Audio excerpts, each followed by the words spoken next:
आताची सर्वात मोठी बातमी आहे, कारण तलाठी भरती परीक्षा गैरव्यवहाराच्या प्रकरणी आता पुढारी न्यूजच्या हाती काही महत्त्वाचे पुरावे लागलेले आहेत। काही उमेदवारांना 200 पेक्षा अधिकचे गुण मिळालेले आहेत आणि गैरव्यवहार झाल्यामुळे ही परीक्षा रद्द करण्याची मागणी सुद्धा होती आहे। फडणवीसांना पुरावे देण्यासाठी आपच्या आंदोलकांनी आता चांगलीच तयारी केलेली आहे।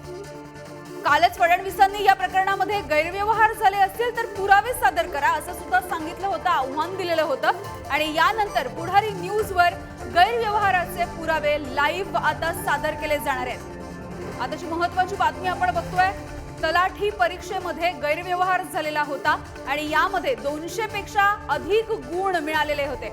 आपण ही दृश्य बघतोय, 200 पेक्षा 202 गुण मिळालेले होते, 200 पेक्षा 209 गुण मिळाले होते, 214 गुण मिळालेले होते। तर एकाच कुटुंबामधल्या 3-3 आणि 4-4 नावांचा सुद्धा यामध्ये समावेश होता।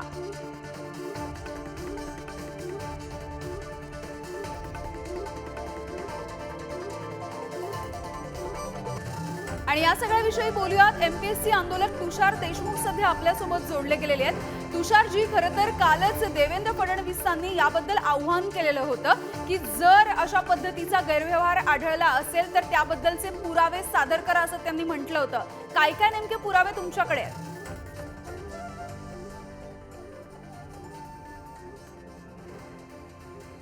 प्रसिद्धी माध्यमांच्या उत्तरादाखल पुरावे सापडू द्या, आम्ही चौकशी लावू।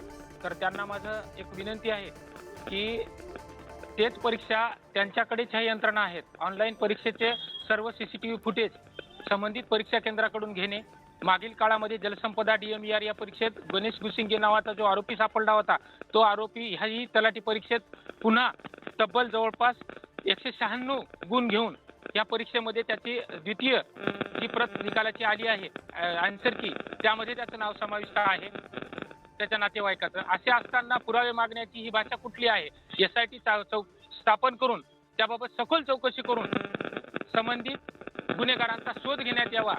ह्याशिवाय दुसरी बाब म्हणजे ज्या CCS सेंटरवरती ह्या परीक्षेचं आयोजन करण्यात आलं होतं, त्या परीक्षेवरती संबंधित परीक्षार्थींचे नातेवाईक आहेत का, याचाही शोध घेण्यात यावा। हे सरकारकडे या सर्व गोष्टींचे पुरावे आहेत, कारण त्या परीक्षा त्यांनी आयोजन केल्या आहेत, त्या CCTV फुटेज तपासण्यात यावेत। याशिवाय संबंधित परीक्षा केंद्रावर त्या मुलांनी कल्पनेपेक्षा जास्त मार्क मिळवले, 200 पेक्षा अधिक मार्क मिळवले। ज्यांच्याकडे 202, 208, 209 अशी गुणांची टक्केवारी ज्यांची आहे, त्या संबंधित मुलांची पुन्हा गुणवत्ता तपासण्यात यावी असा आमचा थेट आरोप आहे आणि थेट विनंती सुद्धा आहे या माध्यमातून, आपल्या माध्यमातून। या सगळ्या प्रकरणी आता पुरावे तर तुम्ही सादर करता आहात, आपण एक्सक्लुझिव्हली दाखवतोय पुढारी न्यूजवर। मात्र आता या सगळ्या प्रकरणी SIT चौकशी केली जावी अशी सुद्धा मागणी करतायत सगळे परीक्षार्थी मिळून। दुसरी एक विनंती आहे, मागील काळातही तब्बल 9501 TET बोगस उमेदवार सिद्ध झाले। त्यासोबत आता ज्यांच्या सरकारमध्ये मंत्री आहेत अब्दुल सत्तार यांच्या 2 मुली स्वतः TET फ्रॉड मध्ये असताना मग पुरावे सादर झाले, गुन्हाही सिद्ध झाला, आतापर्यंत त्याच्यावर कार्यवाही का नाही आणि ते लोक सत्तेत कसे आहेत आतापर्यंत, हाही एक दुसरा सवाल आहे राज्यातल्या सत्ताधाऱ्यांना, परिणामी राज्याच्या गृहमंत्र्यांना। अगदी तुम्ही असेच सोबत राहा तुषारजी। आपल्या सोबत आपचे नेते धनंजय शिंदे सुद्धा जोडले गेलेले आहेत। धनंजयजी, अशा पद्धतीचा जो काही गैरव्यवहार झालेला आहे, एका कुटुंबामधल्या 3-3 जणांची नावं येत आहेत, 200 मार्काची परीक्षा आहे, 214 मार्क मिळत आहेत मुलांना, 209 मार्क मिळत आहेत। एकाच व्यक्तीसोबत झालेली ही घटना नाहीये, अनेक विद्यार्थ्यांना अशा पद्धतीचे अधिकचे गुण दिले गेलेले आहेत। आपची नेमकी काय भूमिका असणार आहे या सगळ्याविषयी, कारण देवेंद्र फडणवीसांनी आता पुरावे मागितलेले आहेत? आम आदमी पक्ष या पेपर फुटीच्या विषयावरती गेल्या 4-5 वर्षांपासून वेगवेगळ्या ज्या विद्यार्थी संघटना आहेत त्यांच्यासोबत काम करत आहे आणि तुम्हाला कल्पना आहे की गेल्या वर्ष दीड वर्षापासून आम्ही या संदर्भात भूमिका सुद्धा घेतोय आणि या 4-5 वर्षांमध्ये राज्य सरकार म्हणजे त्यावेळेस देवेंद्र फडणवीस जी गृहमंत्री होते, राज्याचे मुख्यमंत्री होते, त्या काळापासून आम्ही यांच्याशी पत्रव्यवहार करतो आणि सांगतोय की तुम्ही ही जी आता नवीन परीक्षा पद्धती आणलेली आहे TCS आणि IBPSच्या माध्यमातून, तर ही सदोष परीक्षा पद्धती आहे। त्यामुळे ही परीक्षा पद्धतीमध्ये ऑन प्रायोरिटी सिरियसली तुम्हाला बदल करून सर्व परीक्षा ह्या MPSCच्या माध्यमातून घेतल्या पाहिजेत। हे आम्ही म्हणजे घशाला कोरड पडेपर्यंत सांगतोय, सगळ्या संविधानिक मार्गाने आम्ही सांगायचा प्रयत्न करतोय। दुर्दैवाने त्यांनी काय ऐकलं नाही आणि आता जी तलाठीची परीक्षा झाली 4644 पदांसाठी 17 ऑगस्ट ते 14 सप्टेंबर या काळामध्ये एकूण 57 शिफ्टमध्ये TCS IM कंपनीतर्फे पेपर घेण्यात आले आणि या परीक्षेला जवळजवळ 10,41,000 विद्यार्थ्यांनी अर्ज केलेला, त्यापैकी 8,64,000 विद्यार्थी या परीक्षेला बसले. आता ही परीक्षा या कालावधीत झाली तर त्याच्यातले आपल्याकडे 5 ठिकाणी पेपर फुटले. या पेपर फुटीचे आपल्याकडे प्रूफ आहेत. फडणवीस हे राज्याचे गृहमंत्री आहेत आणि पोलिसांनी 5ही ठिकाणी FIR दाखल केलेले आहेत. त्यामुळे आत्ताच्या परिस्थितीत जर आपण बोलायचं झालं आणि आता रिझल्ट सुद्धा डिक्लेअर आलेले आहेत, मला असं वाटतं SIT वगैरे सगळं आता बाजूला ठेवा, सरळ फडणवीसांनी ताबडतोब निर्णय घेतला पाहिजे या परीक्षेच्या बाबतीत. कारण पोलिसांनी FIR दाखल केले आणि ठीक आहे. एका ठिकाणी चार्जशीट सुद्धा दाखल केलेली आहे. त्याच्यामुळे अजून काय प्रूफ हवेत तुम्हाला? ताबडतोब निर्णय घेऊन ही सर्व परीक्षा ज्या आहेत या MPSCच्या माध्यमातून घेतल्या पाहिजेत आणि पुढच्या 30 दिवसांच्यात नवीन तारीख त्यांनी डिक्लेअर केली पाहिजे आणि 30 दिवसाच्या नंतर तलाठीची नवीन परीक्षा ताबडतोब MPSCच्या माध्यमातून घेतली पाहिजे. उद्याच्या पत्रकार परिषदेमध्ये आम्ही सर्व FIR आणि कशा पद्धतीने चोरी केले, कशा पद्धतीने दुरुपयोग केला परीक्षा सेंटरमध्ये, त्याचे आम्ही व्हिडिओ सुद्धा दाखवणार आहोत. अगदी. आपण आज तुषार देशमुख आहेत त्यांच्याकडे जाऊया. तुषारजी, याच्या आधी सुद्धा बऱ्याचशा परीक्षा झाल्या, याच्यामध्ये सुद्धा अशाच पद्धतीचे गैरव्यवहार झालेले दिसले होते. म्हणजे TETची परीक्षा झाली त्याच्यामध्ये पण गोंधळ झालेला होता आणि आता पुन्हा एकदा तलाठी परीक्षेमध्ये अशा पद्धतीचा गोंधळ झालाय. 1 महिन्यामध्ये पुन्हा एकदा परीक्षा घेतली जावी अशी सुद्धा मागणी होतीये. तुमचं काय म्हणणं आहे यावर? नक्कीच मॅडम, कारण जलसंपदा, पशुसंवर्धन, त्यानंतर DMER ह्या परीक्षेपाठोपाठ मागील अनेक मालिका सुरू आहे गैरव्यवहाराची. असे असताना नांदेडमध्ये तब्बल 15,000 मुलांचा रोष रस्ता होता 6 ऑक्टोबर रोजी. त्या मोर्चाद्वारे मागणी केली होती की TCSच्या अधिकृत सेंटरवरती संबंधित परीक्षांचं आयोजन व्हावं. हे तलाठी परीक्षेच्या पूर्व कालावधीतच ह्या मोर्चाचं आयोजन होतं आणि तशी मागणी करण्यात आली होती.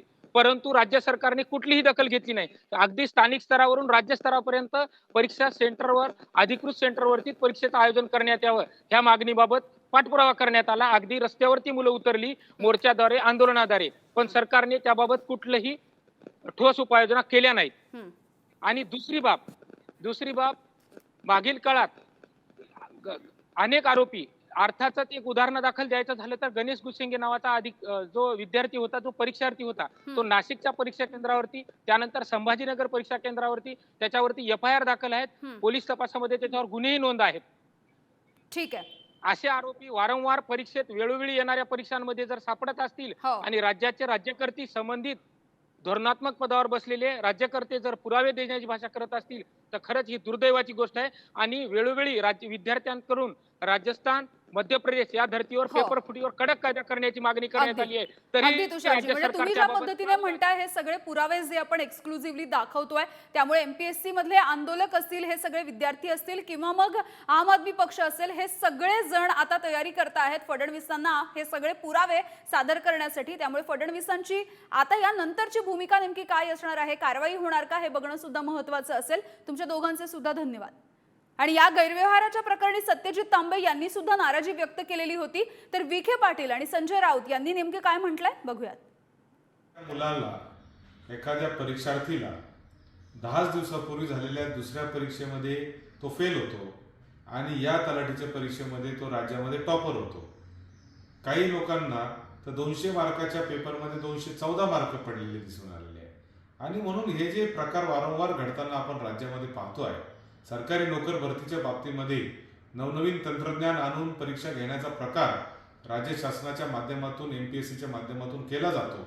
मात्र तरीही हे घोटाळे काही बंद व्हायला तयार नाही आणि त्यामुळे या विरुद्ध या परीक्षांमध्ये पेपर फुटी असेल किंवा असे जे घोटाळे असतील याबाबत कठोर कायदा राज्यामध्ये झाला पाहिजे अशी मी मागणी करतो. एवढे शेकडो तलाठी होणारी मुलं रस्त्यावरती उतरत आहेत. विरोधी पक्ष आवाज देतोय, पुरावे देतोय. त्यांना पुरावा म्हणजे काय हवं आहे समजून घ्या. इतके निर्लज्ज लोक आहेत सरकारचे, पुरावे मागताय अशा गोष्टीमध्ये. त्यांना काय पुरावे हवे? उद्या म्हणतील महाराष्ट्र निर्माण झाला, हा पुरावा द्या. तुम्ही मराठी आहात, हा पुरावा द्या. अख्खा महाराष्ट्र लुटला जातोय, गुजरातला जातोय, पुरावा द्या. आणि डोळ्यासमोर तुमच्या लुटला जातोय, तुमच्या डोळ्याच्या खाता झाल्या डोळ्याच्या. मला वाटतं त्याची अधिक स्पष्टता येण्यासाठी मीच त्याबद्दल आज बोलणार आहे माध्यमांशी. पण एकदा माहिती उपलब्ध येऊ देत आणि मला वाटतं मग अधिक स्पष्टता येईल. परंतु एक आहे की कुठल्या प्रकारचा भ्रष्टाचार, अनियमितता किंवा कुठल्या प्रकारचा गोंधळ ज्या माध्यमातून सांगण्याचा काही मंडळी प्रयत्न करतायत ते पूर्णतः आरोप निरर्थक आहे.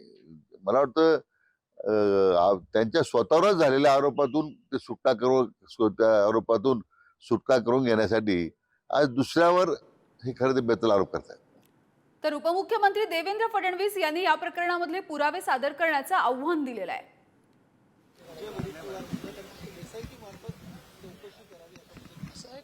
विजय वडेट्टीवारांनी कुठलाही पुरावा दिला तर निश्चित आम्ही चौकशी करू. नुसत्या स्टेटमेंट्सनी चौकशी करता येत नाही.